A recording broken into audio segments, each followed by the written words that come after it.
Okay, good morning everyone. अपने favourite काम पे आ जाते हैं, वर्ड प्रॉब्लम. तशी तुम्हाला आवडतात वर्ड प्रॉब्लम्स.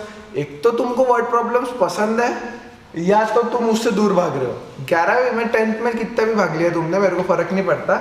11वीं वर्ड प्रॉब्लम से भागने का नहीं, ये अपने अच्छे मार्क्स के काम में आते हैं. Because in 11th standard word problems are actually very very simple अगर प्रॉपर तुमने उसको पढ़ते गए तो. अब तुम चिल्लाओगे सर ये ऐसा कि अगर मैं स्कूल में रहता और मेरे को ऐसी साइन वगैरह दिखे रहते तो मैंने तो पूरा प्रॉब्लम ही नहीं पढ़ा रहता, नेक्स्ट करके निकल गया रहता. मेरा इतना खतरनाक था वो. ठीक है, nothing is after some time I understood यार इसमें ऐसी क्या ही खतरनाक है जो नहीं समझ में आता. ठीक है, तो first issue was me with मला लैंग्वेज नहीं समझायची. I was not that good in English. ठीक है, मेरे को लैंग्वेज समझ में नहीं आती थी. तो सबसे पहले व्हाट आई डिड इज मैंने इंग्लिश लैंग्वेज को इम्प्रूव किया. बुक्स पढ़ो, पेपर पढ़ो, कुछ भी करो, इंग्लिश लैंग्वेज इंप्रूव करा. You will need that. सिर्फ 11वीं के लिए नहीं, आगे भी. ठीक है ना. पहली गोष्ट याला ही करायची की इसको अपने लैंग्वेज में कन्वर्ट करना and understand the meaning of few words जो तुमको बराबर नहीं समझते. I think all of you have studied simple interest. तो सिंपल इंटरेस्टचा कॉन्सेप्ट नाही, तुम्हाला फॉर्म्युला रट्टा मारायला सांगितला होता. तुमको बता देते, हाँ, simple interest is equals to PNR/100. उसका कॉन्सेप्ट क्या रहता है वो तो कभी बताया नहीं बताया, मुझे भी याद नहीं अब. ठीक है, तो कॉन्सेप्ट कैसा है सिंपल इंटरेस्टचा. अगर यहाँ पे कंपाउंड इंटरेस्ट की जगह मैंने सिंपल इंटरेस्ट लिखा रहता तो पहा कसा असतं सिंपल इंटरेस्ट. सिंपल इंटरेस्ट बोला मैंने अगर 100 रुपये दिए 2 साल के लिए, 100 रुपये दिए 2 साल के लिए बैंक ने, और बैंक वालों से मेरे को 2% इंटरेस्ट रेट मिलने वाला 100 रुपये पे. बरोबर है. तर आफ्टर 1 ईयर 100 रुपये के 2% मतलब 2 रुपये. चलो 3 साल ले लेते, खूप 2 झालं, 3 साल म्हणजे 2 रुपये. म्हणजे मला पहिल्या वर्षी 102 रुपये मिळाले. ठीक है, पहले साल में मेरे 2 रुपये बढ़े. फिर सेकेंड साल में मेरे 100 रुपये पे फिर से 2% लगने वाला, क्योंकि मैंने इनिशियल अमाउंट 100 रुपये भरा है. तो 100 रुपये पे 2% मतलब फिर से 102 रुपये. थर्ड साल में फिर से 102 रुपये. करेक्ट. तो हर साल मेरे को 100 रुपये पे 2% मिलने वाला हर साल. ओके ना.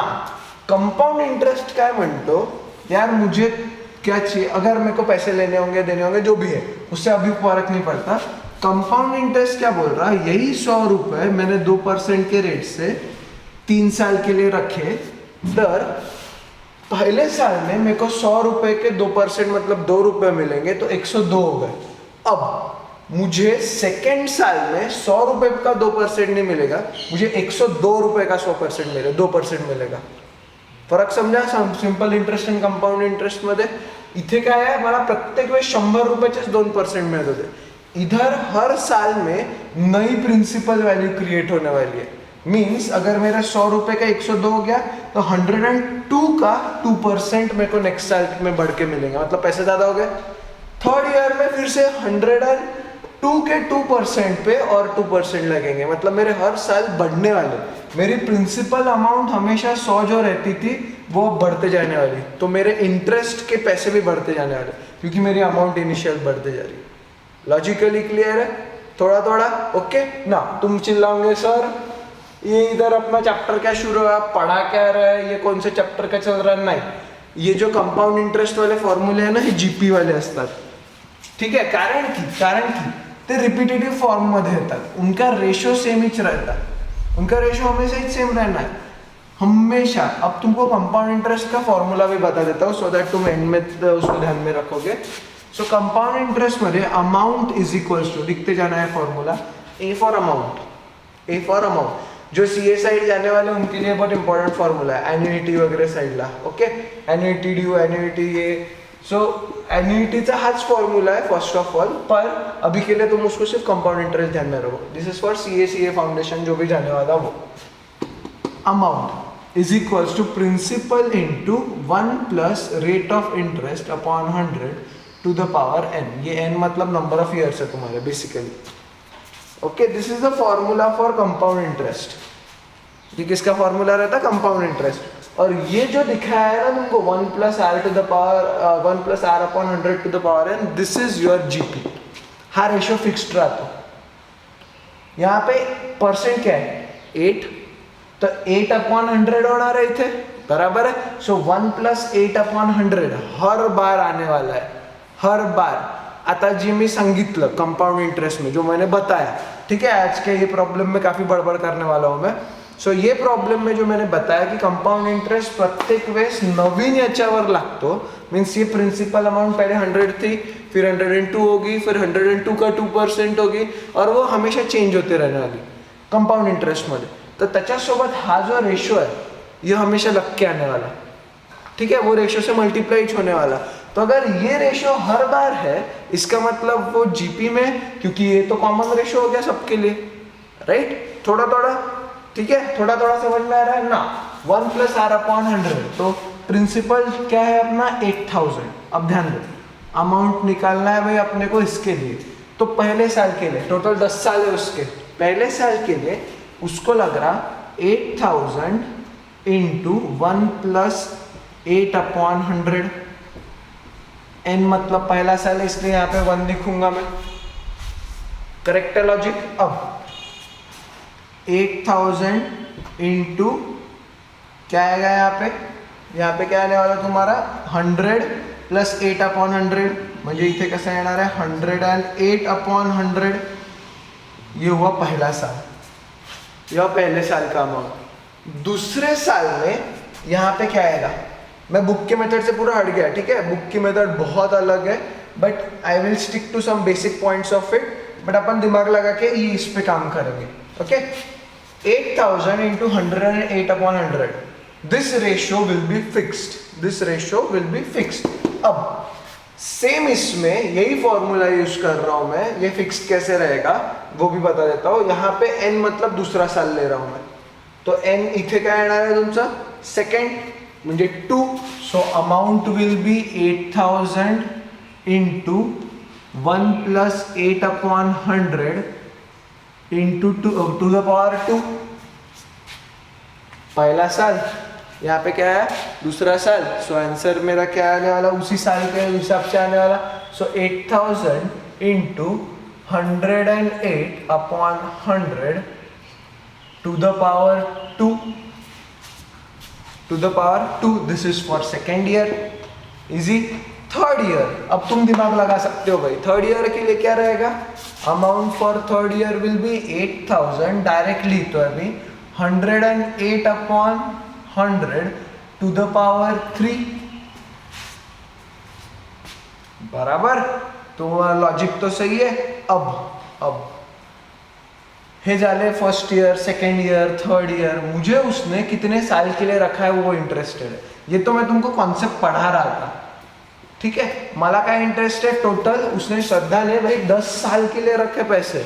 तो 10 साल के लिए यहाँ पे 3, 2, 1 n के जगह क्या आने वाला तुम्हारा 10.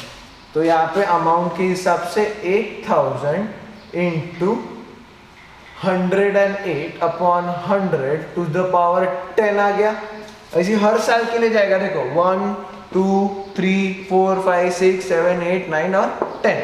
मैंने डायरेक्ट 10 ले लिया क्योंकि अपने को सिर्फ इसकी जरूरत है, क्योंकि 10 साल के लिए रखा है उसने, राइट. फॉर्मूला कसा यूज होता मी ते सांगत होतो. अब अगर उसने 10 साल के लिए रखा है तो हर एक को अगर मैंने बराबर छुड़ाते गया तो मुझे फाइनल आंसर मिलता कि find the total amount she will receive after 10 years. So after 10 years उसको कितना अमाउंट मिलने वाला है, दैट इज a × आता पा. तुम फिर से चिल्लाओगे सर अपना चैप्टर तो शुरू है ज्योमेट्रिक प्रोग्रेशन, तो तुम ये क्या पढ़ा रहे हो. तो जीपी मध्ये नहीं है क्या, हे चेक करो. जीपी में है क्या चेक करेंगे. चलो, इफ आई से second term, this second term upon first term, तो रेशियो सेम रहना चाहिए. Third term upon second term, तो रेशियो सेम रहना चाहिए. बराबर है. तो भाव second term upon first term 8000 और 8000 गया. 108/100, 108/100 इसके पास 2 था, 1 था, 1 बचा. ठीक है. तो रेशियो क्या आया 108/100. दूसरा थर्ड अपॉन सेकेंड 8000 गया. इसके पास 3 थे, इसके पास 2 थे, बचा 1 ही. सिमिलरली हर बार मैं प्रीवियस टर्म को डिवाइड करूंगा तो मेरा बराबर 108/100 आ रहा. अब समझा मैंने इसको जीपी क्यों बोला था. This is your GP and this will always be your GP, क्योंकि यही तुम्हारा कॉमन रेशियो डिफाइन करता है। क्लियर? तो अगर मेरे को छुड़ाना ही छोगा, ये छुड़ाना बहुत चिल्लर है, 8000 इंटू 100 के 2 जीरो ऊपर गए तो यहाँ पे 2 पॉइंट डेसिमल में आ जाता 108 टू द पावर 10, उसका दिया है यहाँ पे। So it will be 8000 into 2.1575। अब यहाँ पे 3 जीरो थे इसलिए 3 पॉइंट इधर शिफ्ट हो गए, तो इट विल बी 8 इंटू 2157.5। समझा लॉजिक क्या किया अपन ने?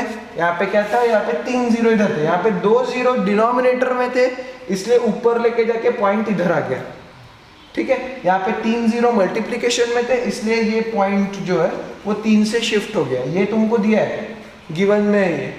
ठीक है, आता याचा आंसर तो सोपी है, सीधा सीधा मल्टीप्लीकेशन करो 8 से, वो मेरे को बताने की जरूरत नहीं, मैं डायरेक्ट आंसर लिख रहा, मैं इतना टाइम पास नहीं करूंगा। Right, so answer is 17260। 17260 means Shraddha ने बैंक में 8% के रेट से 8000 रुपए डाले थे। ठीक है, बैंक में 8000 रुपए डाले थे 10 साल के लिए 8% के रेट से कंपाउंड इंटरेस्ट, तो उसको 10 साल बाद 17,260 रुपए मिलने वाले। How much she will receive? She will receive 17,260 after 10 years, जब उसने 8000 का इन्वेस्टमेंट किया था। इंटरेस्टिंग, तुम्हारे पैसे ऑलमोस्ट डबल हो गए। ठीक है, 10 साल लगे पर डबल तो हुए ना। So this is your answer. Okay, next example बहुत भारी दिख रहा पर एक्चुअल सोपी है, और ये छुड़ाना भी तुमको ही चाहिए, मैं छुड़ा के नहीं दे रहा, मैं सिर्फ एक्सप्लेन करके देने वाला है प्रॉब्लम। ओके, सो देख लो, a ball is drop from a height of 80 feet. 80 feet मतलब 8 स्टोरी अपनी बिल्डिंग। ठीक है, 8 फ्लोर की अपनी बिल्डिंग जो रहती है उसको 80 फीट हाइट कंसिडर कर लो। The ball is such that दो बार लिखा क्या मैंने, अच्छा, the ball is such that it rebounds 3/4 of the height it has fallen from. It has fallen मतलब 80 फीट से जब उसको मैंने छोड़ा, ये छोटा सा बॉल है, आपने क्रेजी बॉल पता है तुमको, कुछ लोग उसको टुनटुना बॉल बोलते, पता नहीं क्यों, पर उसको क्रेजी बॉल बोलते थे हम। तो यह क्रेजी बॉल ना, ये तो छोटा सा है बेचारा, अगर मैंने उसको 80 फीट हाइट से छोड़ा, थोड़ा बड़ा वाला लेते, चलो इतना बड़ा वाला लेते अपन। ठीक है, इतना बड़ा वाला बॉल अगर मैंने 80 फीट हाइट से छोड़ा तो उसका बाउंस जो था वो 3/4 ऑफ 80 फीट था। ठीक है, 3/4 ऑफ 80 फीट मतलब 80 फीट का 3/4 जितना भी आने वाला, अगर करके ही देखना होगा तो 3/4 म्हणजे किती येणार है, 4 and 2, तो 3/4 of 80 feet will be 3/4 of 80 will be, इधर आएगा 20, 2 into will be 60 feet. Correct, मतलब उसका पहला बाउंस विल बी 60 फीट ऊपर आया। Correct, of the height rate. How high does the ball rebound on the 6th bound, मतलब 6 बार गिरने के बाद वो कितने बार रिबाउंड होने वाला है। Okay, and how high does the ball rebound on the nth bound. तुम बोले सर क्या फालतू, कुछ लोगों के दिमाग में आया कंफर्म आला सर 60 और इसको 6 बार ऐड कर दो, नहीं, आता डोकं लावा। ठीक है, अब दिमाग लगाओ भाई, मेरे को तुम्हारा दिमाग ही चला रहा है, सामने रहता है तो तुम्हारे चेहरे पे पता लगता कि तुम्हारा दिमाग चल रहा की नाही। घरी बसून मस्त सोफ्यावर बसून अभ्यास करून राहिले अर्धे लोक, कुछ समझ में आए, बम जांभळा देत असतील मेरे घरी। Okay, now this is your original height 80 feet. 80 feet से, ठीक है, ये तुम्हारी ओरिजिनल हाइट पूरी यहाँ तक ले लेते अपन। 80 फीट से जब मैंने बॉल यहाँ पे छोड़ा, सो ये होके आया यहाँ पे बाउंस। ठीक है, इथून बाउंस इथपर्यंत आला तो इधर तक बाउंस हुआ, समझो यहाँ पे उसकी 3/4 हाइट है 60 फीट, ये 60 फीट ले लेते, 60 फीट पे उसका पहला बाउंस था। फिर 60 फीट से जब वो नीचे गिरा तब फिर से 3/4 हाइट पे आया 60 के। अब समझा तुमको क्या हुआ? ठीक है, ये तो शुरुआत है, ये शुरुआत जा रहा अपना। अब फर्स्ट बाउंस 80 से बाउंस होके आया वो 60 तक, फिर जब 60 से बाउंस होने वाला वो, तो 60 के 3/4, क्योंकि हाइट जिससे गिर रहा है उसके 3/4 आ रहा वो, तो पहली हाइट तो 80 थी, पर दूसरी हाइट 80 है कि उसकी नहीं, दूसरी हाइट पे वो 80 60 तक ही आया, फिर 60 से नीचे गया तो 60 के 3/4 आया, ठीक है। फिर यहाँ पे समझो जो भी आया उसका आंसर उसके 3/4 मतलब यहाँ तक पहुंचाओ, फिर उसका 3/4 मतलब यहाँ तक पहुंचाओ, फिर उसका 3/4 मतलब यहाँ तक पहुंचाओ। सो हर बार ऑब्वियसली अगर तुम बेसिक बचपन से खेल रहे होंगे तो if I drop a ball, वो उधर के उधर वैसी हाइट में बाउंस होता कहता है, ग्रेविटी मुझे वो उसकी हाइट कम होते जाती, right. Kinetic to potential, kinetic to potential ये पढ़ा होगा ना, 10वीं में पढ़ा था ना यार, काइनेटिक मक्स potential, kinetic potential, continuous conversion शुरू होता unless it comes to the rest. Of course simple physics जो 8वीं में पढ़ते थे, नहीं भी पता होगा तो कॉमन सेंस लगा लो, बॉल वरती फेंक लाता था तो ऐसा ऊपर ये रहता है तो क्या नहीं, it comes to rest after some time. तो 80 फीट से आया 60 मतलब उसका 3/4 हुआ। अब आता तो थोड़ा लक्ष द्या, ठीक है। जब वो 80 से 60 आया तब वो एक बार बाउंस हुआ और 2 बार 60 कवर किया उसने। उसने 80 एक ही बार कवर किया पर 60 2 बार कवर किया। कुछ लोग आता झोपेतून उठले असतील, नाही नाही काहीतरी सुरू आहे म्हणून, ठीक है, कुछ तो भी शुरू है। आजू बाजू से पेरेंट्स वगैरह भी आ गए, मैच देख रहे थे, जैसे इंटरेस्टिंग हो जाता ना वैसी आजू बाजू से पेरेंट्स भी होगा, यार ये कुछ तो भी इंटरेस्टिंग दिख रहा करके, ठीक है। 80 से एक बार बाउंस होके 60 आया, तो एकदा त्यांनी 60 कवर केला है, फिर जब वो नीचे जा रहा है उसने और एक बार 60 कवर किया, उसके बाद वो कम हो गया। मतलब 80 के बाद जो हर एक डिस्टेंस रहने वाला ना तो त्याचा 3/4 होत जाणार पण ट्वाइस होणार। अब कुछ लोगों ने मोबाइल फेंक दिया, बस आता नाही होऊ शकत म्हणून, पर दिमाग लगाने वाला प्रॉब्लेम है। और पुन्हा सांगतोय, इसका मैं सिर्फ इतना एक्सप्लेनेशन देने वाला हूँ, बाकी पूर्ण तुम्हाला सोडवायचं है, ओके। अब ध्यान दो, लास्ट टाइम बॉल छोड़ा 80 फीट से, आया घूम के वो 60 फीट पे 3/4 पे, 60 फीट एक बार कवर हुआ उसका ऊपर आते वक्त, और फिर नीचे गया तो और एक बार 60 हुआ, उसके बाद वो 60 के 3/4 आया, 60 के 3/4 आया तो फिर से नीचे गया, फिर ऐसी कम होते जा रहा। तो ऐसे करके तुमको 6th बाउंस पे देखना है कितना हाइट है उसका, और फिर nth बाउंस पे देखना है कितना हाइट है उसका। तो टेक्निकली तुमको हर बार 3/4 से मल्टीप्लाई करके उसको ऐड करना है, ठीक है। पर इथे एक ट्वाइस वाला कॉन्सेप्ट है तो वो थोड़ा सा ध्यान में रखना। तो this is technically your explanation of ये हाँ प्रॉब्लम, वो तुमको मेरे को अच्छे से छुड़ा के, गलत भी हुआ तो भी चलता, मेरे को गलत भी हुआ तो भी चलता, okay. And that's you have to solve. Next topic, sum of n terms of GP। उस दिन अपन ने फॉर्मूले तो लिखे, we will write it again, but sum of n terms of a GP is very important in terms of JW। और अगर यहाँ पे भी वो इतना ही इससे बता रहे हैं तो यहाँ पे भी अब इम्पोर्टेंट हो गया उसका, ओके। पहले इतना ज़्यादा उसमें फोकस नहीं करते थे, बट अभी इट्स इम्पॉर्टेंट। तो पहला फॉर्मूला, अब मैं कुछ टेक्निकल डिटेल्स भी बताऊंगा तुमको, तो थोड़ा ध्यान रखना। सम ऑफ n टर्म्स, पहला फॉर्मूला SN म्हणतो आपण समला, SN is equals to A into R to the power n-1 upon R-1 when mod of R is greater than 1। Very important कि उसको मॉड देना है, R नेगेटिव नहीं चलता, ठीक है, okay. When mod of R is greater than 1, for example, चलो पहले तीनों फॉर्मूले लिख लेते हैं। SN is equals to A into 1 minus R to the power n upon 1 minus R is when mod of R is less than 1, when mod of R is less than 1। फिर आता है third, SN is equals to n into A when R is equals to 1। उधर mod रहा नहीं रहा के, फिर R direct value 1 है उसकी, ठीक है। अब ये मॉड का इम्पोर्टेंस इसलिए है, ये मॉड का इम्पोर्टेंस इसलिए बिकॉज अगर R की value which is possible, R मतलब कॉमन रेशियो, अगर -1/2 है, ठीक है, चल पहले कंफ्यूजन नहीं करो, अगर R की वैल्यू -2 है तो ये तीनों फॉर्मूले में से तुम कौन सा यूज करोगे, पहला, दूसरा कि तीसरा? तो बहुत से लोग बोलेंगे सर दूसरा, बरोबर नहीं। अगर मैंने मॉड लिया तो ये हो जाता 2, मॉड मतलब निगेटिव निकल जाता है, अगर मैंने मॉड लिया तो अब बताओ कौन सा यूज करोगे, first. So that's why this is very important, ठीक है। तो तुमको अगर आर निगेटिव भी आया और तुमने मॉड लगाया तो अगर आंसर पॉजिटिव मतलब ग्रेटर देन 1 आ गया, पॉजिटिव आंसर ग्रेटर देन 1 आ गया तो तुम पहला वाला यूज करोगे। अब तुम बोलोगे सर तो कभी आएगा ही नहीं है, आता है आर इज इक्वल्स टू, मैं घेतलं -1/2, ठीक है। तो मॉड लेने के बाद भी जब ये पॉजिटिव होगा तो ये 1 से छोटा है, तो तब तुम सेकेंड वाला यूज कर सकते हो। आता लॉजिक क्लियर झालं? That's why this is important because ये मॉड का प्रॉब्लेम है।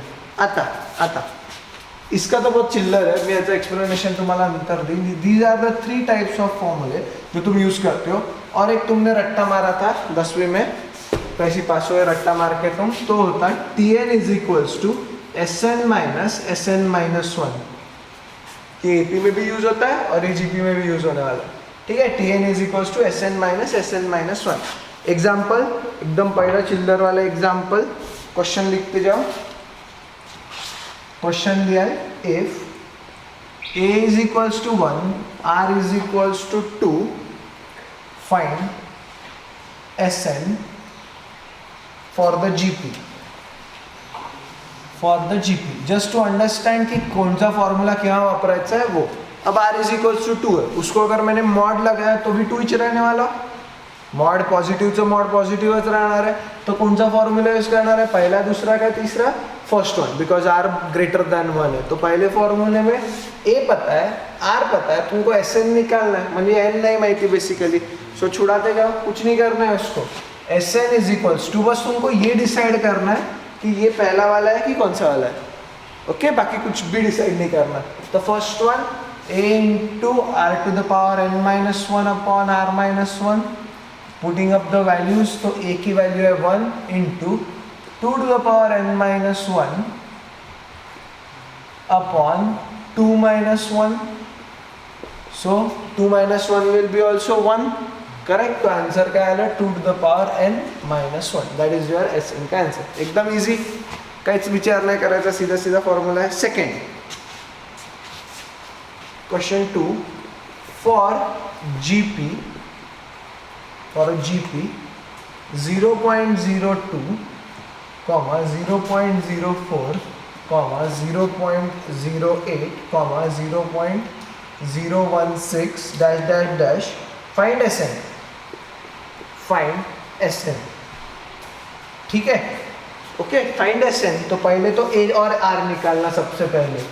a क्या है तुमचं फर्स्ट टर्म 0.02, r मतलब जीपी है तो मेरे को सिर्फ पहला वाला ही चेक करना है, 0.04 अपॉन 0.02।